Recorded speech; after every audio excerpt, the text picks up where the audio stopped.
Good morning, class. It is day 147, Tuesday, April 28th. And today we are starting a new novel study, so I'm super excited about that.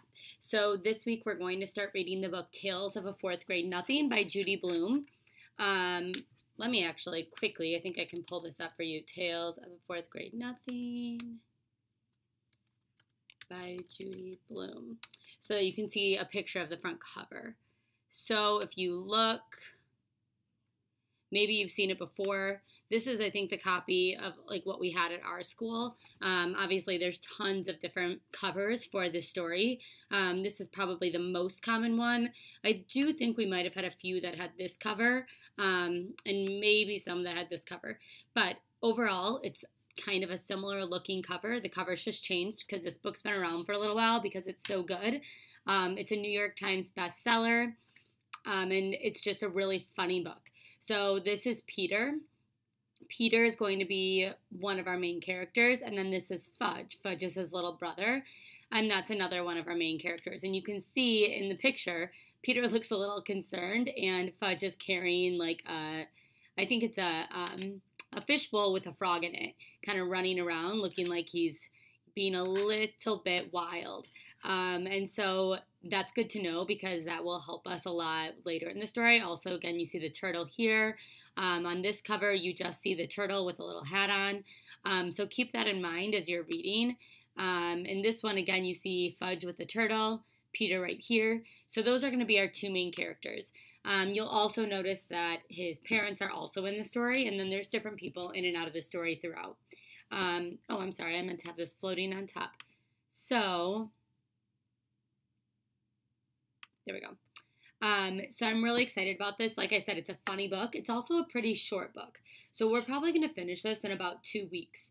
And that's great because then we'll be able to start another novel too. So we're going to get through a few novels this year that we get to read as a class, and that makes me really excited. So today what we're going to work on is kind of just like getting a feel for the story, for who the characters are, kind of learning a little bit about them. And then something I want to talk about today is point of view. So point of view is who is telling the story. Okay, so we know narrators tell the story. So the point of view is basically who is the narrator.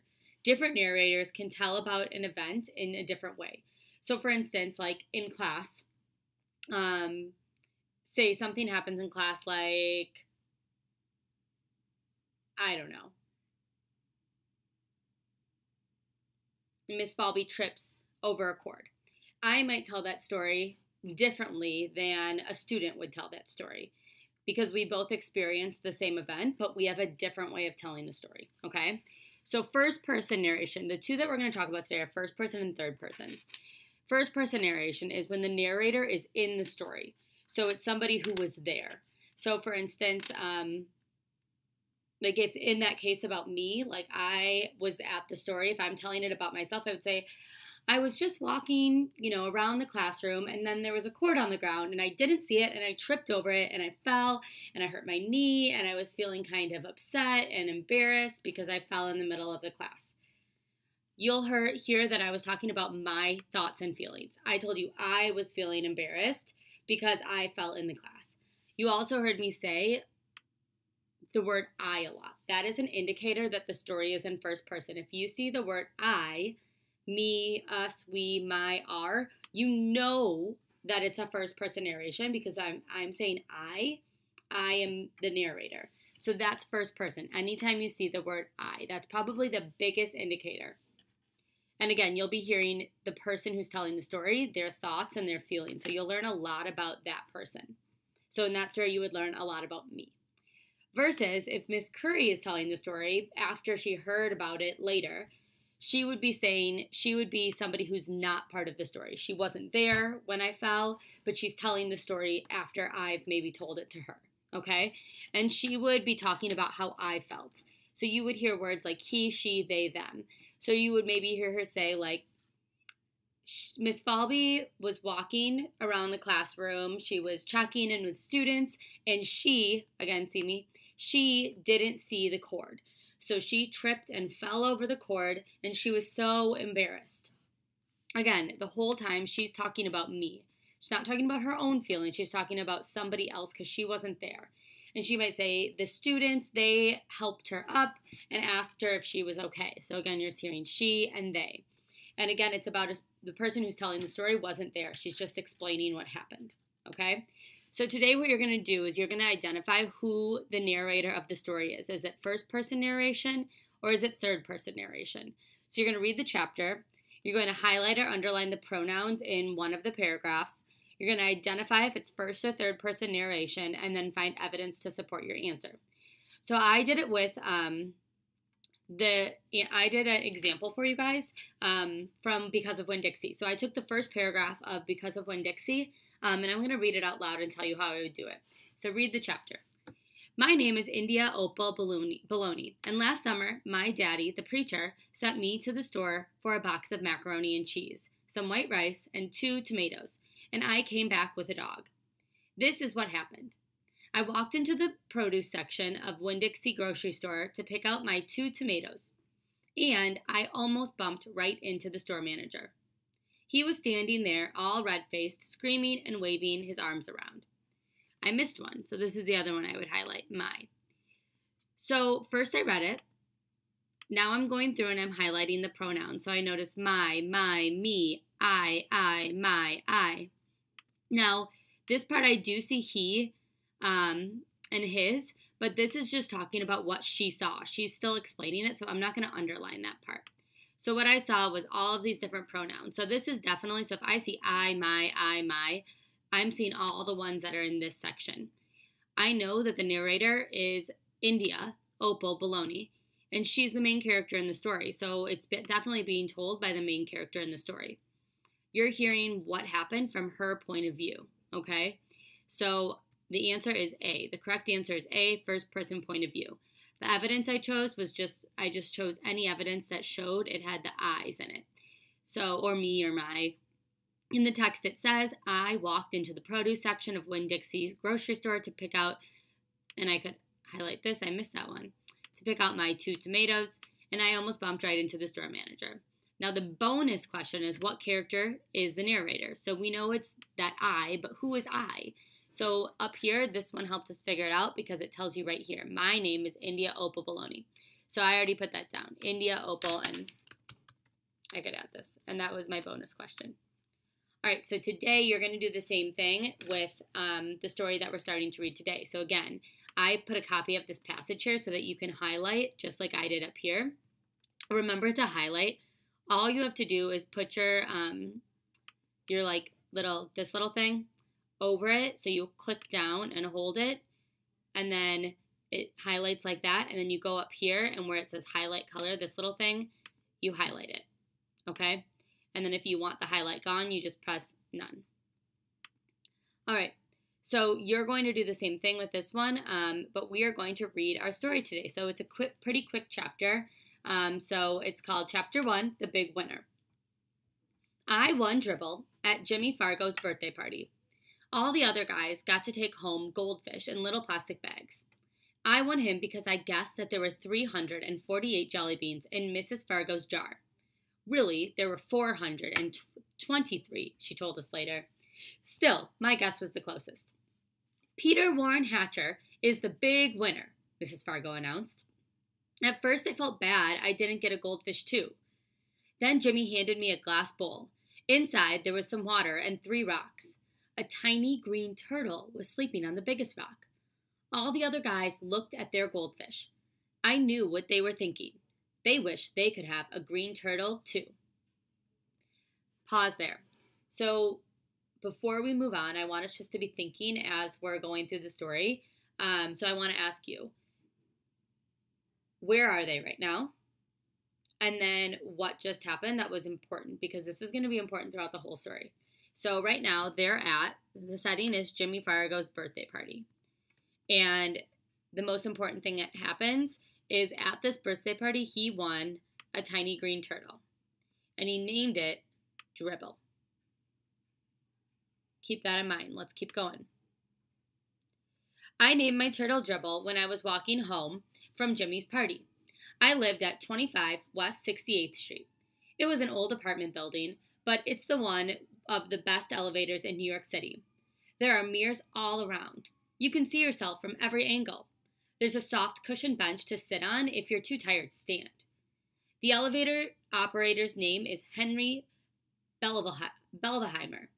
He lets us call him Henry because Belveheimer's very hard to say. Our apartment's on the 12th floor, but I don't have to tell Henry. He already knows. He knows everybody in the building. He's that smart. He even knows I'm 9 and in 4th grade. I showed him Dribble right away. I want him at a birthday party, I said. Henry smiled. Your mother is going to be surprised. Henry was right. My mother was really surprised. Her mouth was opened when I said, just look at what I won at Jimmy Fargo's birthday party. I held up my tiny green turtle. I've already named him Dribble. Isn't that a great name for a turtle? My mother made a face.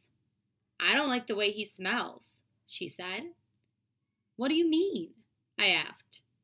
I put my nose right down close to him. I didn't smell anything but turtle. So Dribble smells like turtle, I thought. Well, he's supposed to. That's what he is. And I'm not going to take care of him either, my mother added. Of course you're not, I told her. He's my turtle, and I'm the one who's going to take care of him. You're going to change his water and clean out his bowl and feed him all of that, she asked. Yes, I said. And even more, I'm going to see that he's happy. This time, my mother made a funny noise, like a groan. All right, we're going to pause one more time. So how does how does Peter's mother feel about the turtle? And how do you know? Think about that. Good.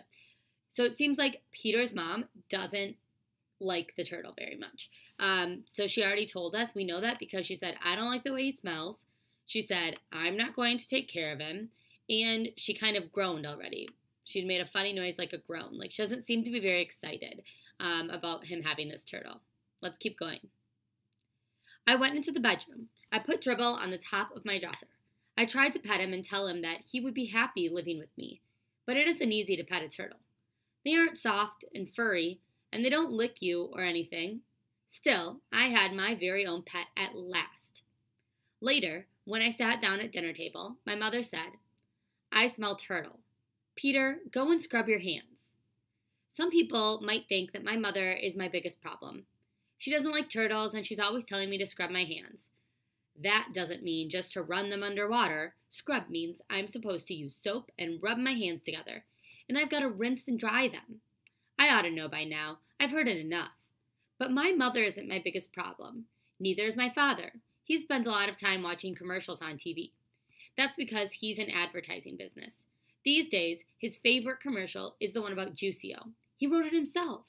And the president of Juicio Company liked it so much he sent my father a whole crate of Juicio for our family to drink. It tastes like a combination of oranges, pineapples, grapefruits, pears, and bananas. And if you want to know the truth, I'm getting pretty sick of drinking it. But Juicio wasn't my biggest problem either. My biggest problem is my brother, Farley Drexel Hatcher.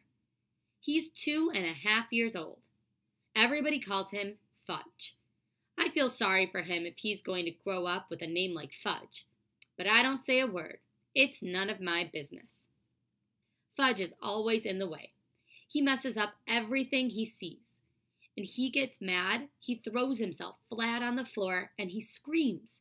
And he kicks, and he bangs his fists. The only time I really like him is when he's sleeping. He sucks 4 fingers on his left hand and makes a slurping noise. When Fudge saw Dribble, he said, "Oh," and I said, "That's my turtle. Get it? Mine. You don't touch him." Fudge said, "No touch," and then he laughed like crazy. So we just learned about all the characters. So we learned about Mom, Dad, and Fudge. And I want you to think and remember, who is Peter's biggest problem? Right, it's Fudge. And why is Fudge's biggest problem? Because he messes everything up. So we're going to learn more about Fudge tomorrow and throughout the rest of the week. But I think you're going to think Fudge is pretty funny. So today, all you need to do is read this paragraph, answer the question. You can type it in here, And then put your text evidence. You need to type it in right here. And then again, bonus. And it tells you in that first paragraph, so you can figure it out. Who is the narrator? What's the name of the narrator? Just like I told you up front. All right, tomorrow we will read chapter 2. I hope you like the story. Bye.